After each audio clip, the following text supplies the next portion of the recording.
Então, conforme já falamos aí, né, essa vai ser minha apresentação, né? O que será que tem de relação com RPG e assistentes virtuais? É interessante lembrar que quando eu falo assistentes virtuais, tudo que eu falar aqui também pode se aplicar a chatbots, tá? Caso você se identifique com essa separação entre assistentes virtuais e chatbots.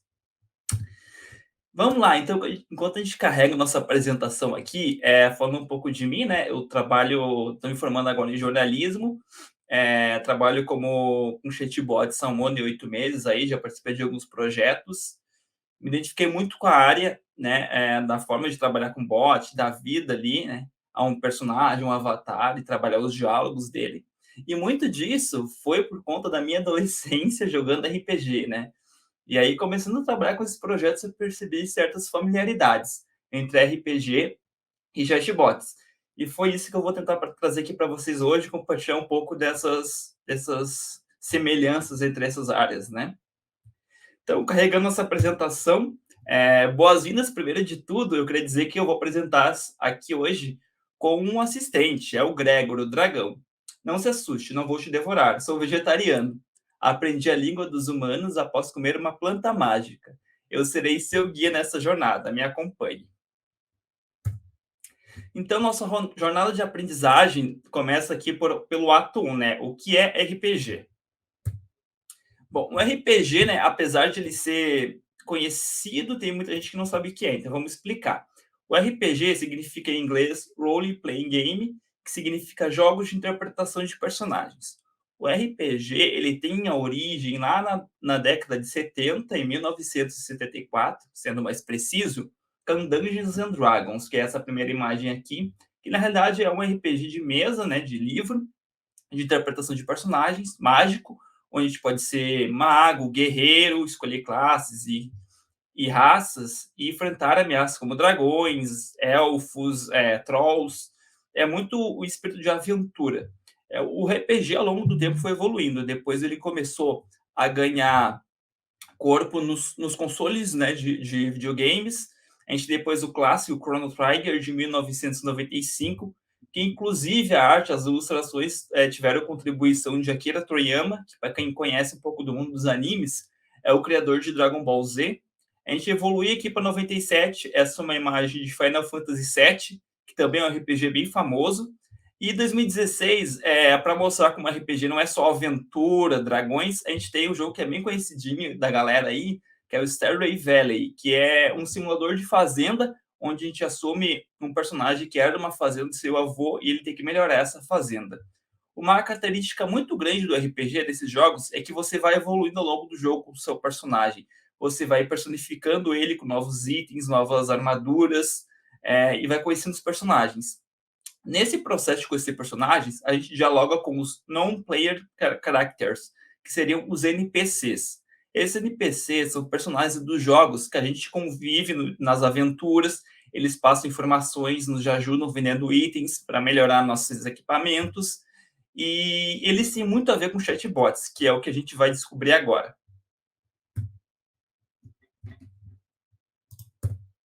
Vou ler aqui. Então, a gente vai então para essas inspirações, né? Quais seriam essas inspirações? Aqui sendo guiado pelo Gregor.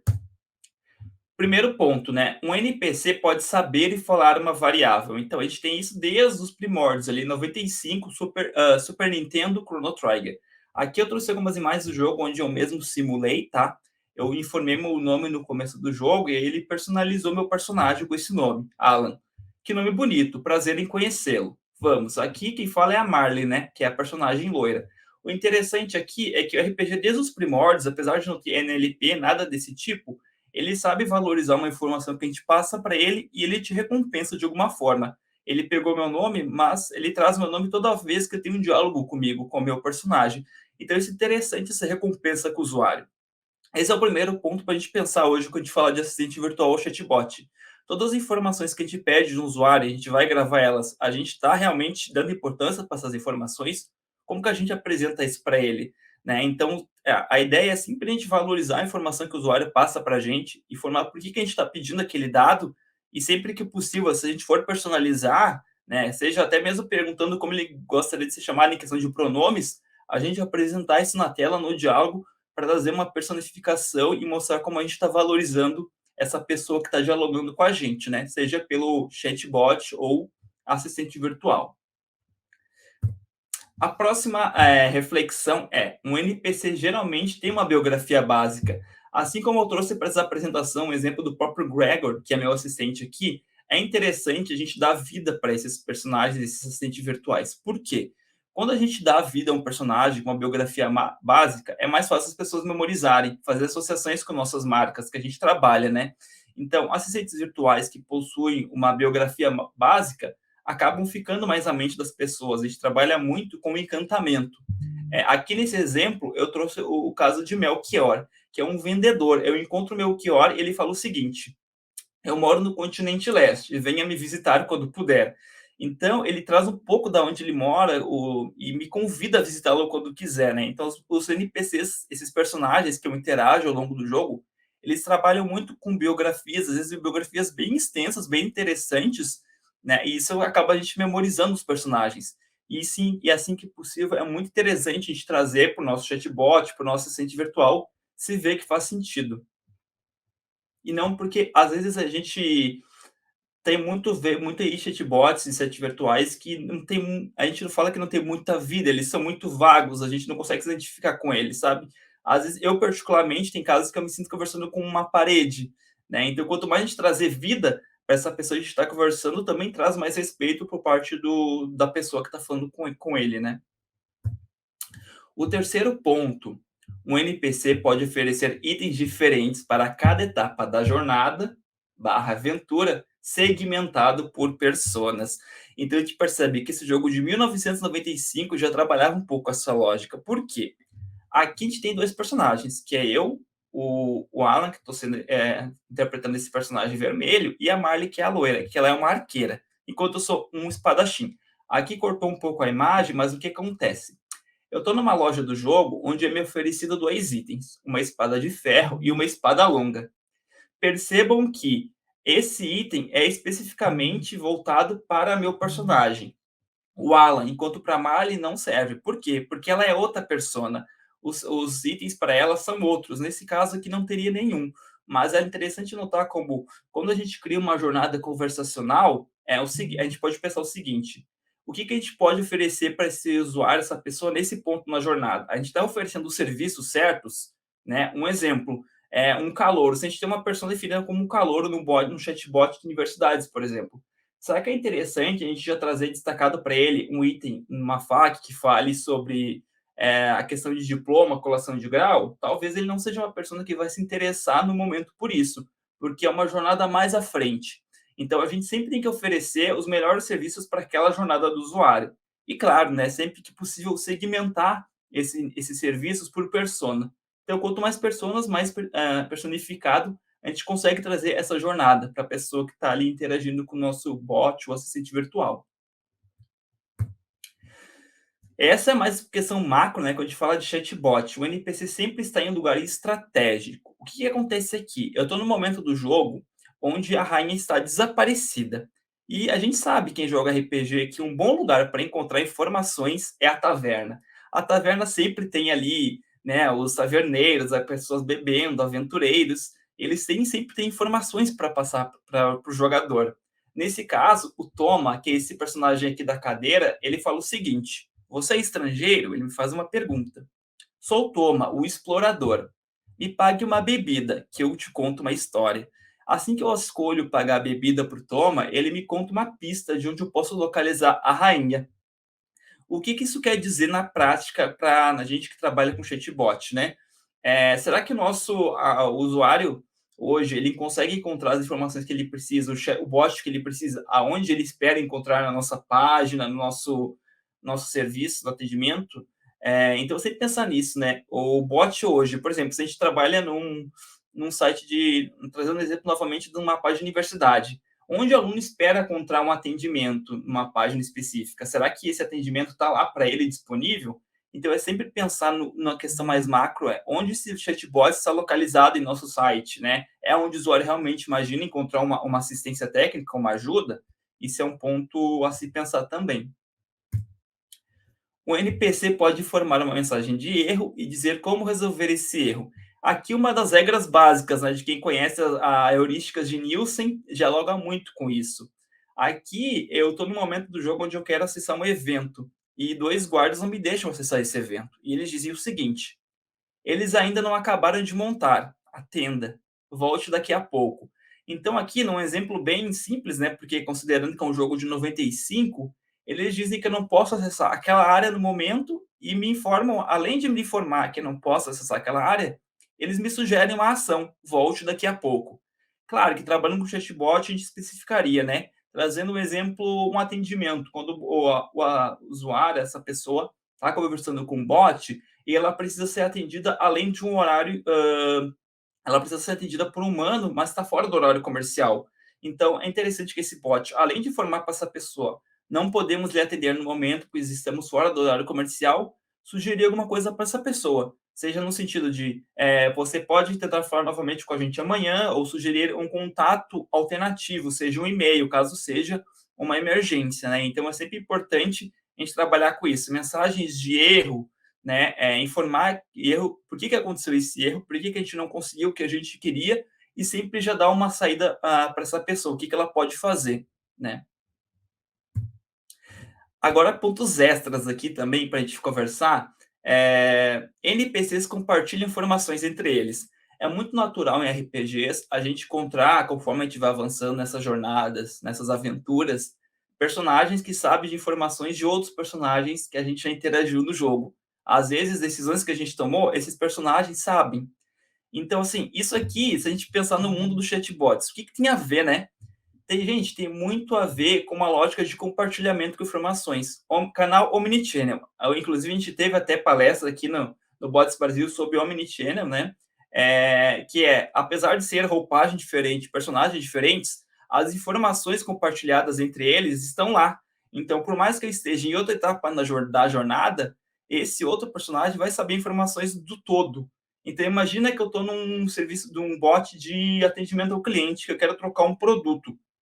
No momento que eu falo meu CPF, esse saque já sabe exatamente qual produto que eu comprei e já sugere se eu quero trocar por algum defeito. Então, ter as informações, né, todas compartilhadas entre bots diferentes, momentos diferentes da nossa jornada, deixa isso muito mais fluido. A gente não precisa repetir informações, explicar todo o caso, né? Então, essa rede de informações também pode ser aplicada e tem muito a ver com essa questão do RPG e quando a gente fala também de Omnichannel.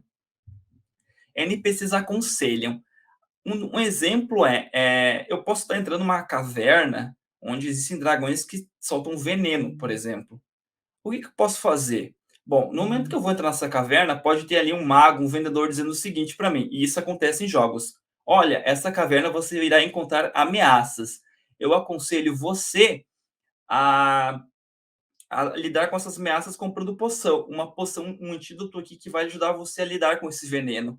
Então, nesse ponto, o usuário ele vai tomar esse antídoto ou vai guardar esse antídoto na hora que de entrar da caverna e ele vai saber que caso ele precise de evitar esse veneno, esse ataque desses dragões, ele vai utilizar essa poção. Na prática, isso a gente pode aplicar num bot também no seguinte caso: eu vou entrar numa parte de um fluxo, de uma jornada conversacional, onde eu preciso aplicar um formulário gigante. Eu preciso ter mais informações como o CPF, o RG. Antes mesmo de iniciar esse fluxo, no momento que eu clico iniciar a jornada de cadastro, já vem informações do bot dizendo o seguinte: olha, para continuar essa jornada, esse atendimento, sugiro que você tenha em mãos o seu CPF e RG. Então, é um exemplo de como a gente pode trabalhar com isso de aconselhamento. NPCs trabalham com gamificação. Outro assunto que a gente também já trabalhou, né, aqui no Bots Brasil 2022 e nas palestras, né, hoje mais cedo teve uma palestra sobre gamificação. Os bots trabalham muito com gamificação, né? Os próprios RPG é uma gamificação. Então imagina o seguinte: eu tenho um e-commerce, eu quero disponibilizar um cupom de desconto para os meus clientes. Como é que eu posso fazer isso de uma maneira inteligente? Eu posso dizer o seguinte: ó, nós temos um cupom de desconto, mas para você conseguir, você precisa interagir com o nosso bot da nossa página. Então o usuário vai ter que percorrer uma jornada dentro do chatbot para encontrar esse cupom. Então, ao mesmo tempo que a gente está dando uma recompensa para o usuário para ele interagir com esse chatbot, a gente está ali coletando informações dos nossos possíveis clientes e mostrando, apresentando o nosso chatbot, né? Então, isso é uma maneira interessante, por exemplo, de trabalhar com gamificação. Encontre o cupom escondido. NPCs oferecem pontos de salvamento. Certas etapas do jogo que ficam muito perigosas, a gente pode salvar o jogo, né? O que seria salvar? A partir do momento que a gente salva, se a gente um pouco mais na frente tomar alguma ação no jogo ou o personagem morrer, né, para uma ameaça, a gente pode retornar a esse ponto de salvamento. Na prática, chatbot, vamos lá. Imagine que a gente precisa fazer com o usuário, passar para o usuário um cadastro muito grande de informações. A gente pode dividir esse formulário em etapas de salvamento. Podemos definir que a cada 5 informações passadas pelo usuário, o bot vai salvar essas informações já numa API, e caso ele queira continuar esse cadastro depois ou perca conexão, ele não precisa começar do início digitando tudo de novo, ele já vai ter pré-salvo uma etapa. Então, a etapa de salvamento vai muito a ver com essa questão. NPCs realizam eventos sazonais. Gente, isso aqui é muito interessante também para trabalhar em épocas de Black Friday também, né? Trazendo agora outro exemplo de e-commerce. Em épocas sazonais, a gente trazer um atrativo maior para o nosso chatbot, questão de desconto mesmo, como eu trouxe ali, pode ser trabalhado em Black Friday em períodos sazonais, né? Porque os NPCs de jogos, às vezes, tem períodos no jogo, seja primavera, às vezes outono, que eles oferecem serviços diferentes. Então, a gente também pode oferecer serviços diferentes para o nosso cliente, de acordo com uma época, com uma data comemorativa específica. E por último, NPCs oferecem baús para guardar itens. Isso aqui é basicamente a lógica do carrinho abandonado, né? Imagina um assistente virtual, nosso chatbot, a gente ali, o cliente vai lá, quero comprar esse item. Mas por algum motivo, na hora de finalizar a compra, o cliente abandona. Imagina se o chatbot guarda essa informação, né? Guarda os itens do carrinho dele, o assistente virtual. A partir do momento que ele quiser retomar o atendimento, o assistente virtual vai dizer o seguinte: olha, eu vi que você se interessou por esses itens, você quer continuar a compra ou finalizar a compra?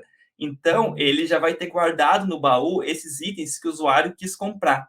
Então, também já é uma forma de oferecer de maneira mais rápida essas informações para ele. E por fim, então, né, passando esses pontos da jornada de aprendizagem, das reflexões sobre RPG e assistentes virtuais e chatbots, a gente pode pensar o seguinte, né? Qual a reflexão que fica ao fim dessa jornada? É claro que eu trouxe aqui muitas coisas talvez não podem ser aplicadas para o chatbot que vocês trabalham, para o assistente virtual, porque varia muito de segmento ou as tecnologias que a gente tem hoje no mercado, né? Algumas ideias que eu tenho aqui, eu imagino que talvez tecnologicamente não seja possível para você, mas fica a reflexão de tecnologias, formas de trabalhar inspiradas em RPGs que a gente pode usar no futuro próximo aí, quem sabe, né? Planejar para o nosso futuro. E aí, a reflexão que fica é interessante a gente sempre ver como o lúdico, até mesmo no lúdico, a gente pode aprender alguma coisa nova para a nossa profissão, para o nosso trabalho. Então, por mais que RPG seja algo lúdico, um jogo, a gente pode absorver ali algum conhecimento e adaptar ele para a nossa realidade, né? Então, é muito interessante a gente sempre ter esse olhar de criança, ver as coisas num olhar mais de criança mesmo, que a gente pode absorver, ter insumos criativos para aplicar no que a gente faz e melhorar um serviço que a gente faz. Então, fica esse o recado final para todo mundo aí, que é a chegada do pote de ouro. A apresentação é isso, a gente fica aqui no game over dessa apresentação, né? Mas ela continua aí, caso queiram conversar mais, trocar reflexões sobre isso ali no LinkedIn. Eu estou disponível para conversa. Obrigado e boa noite.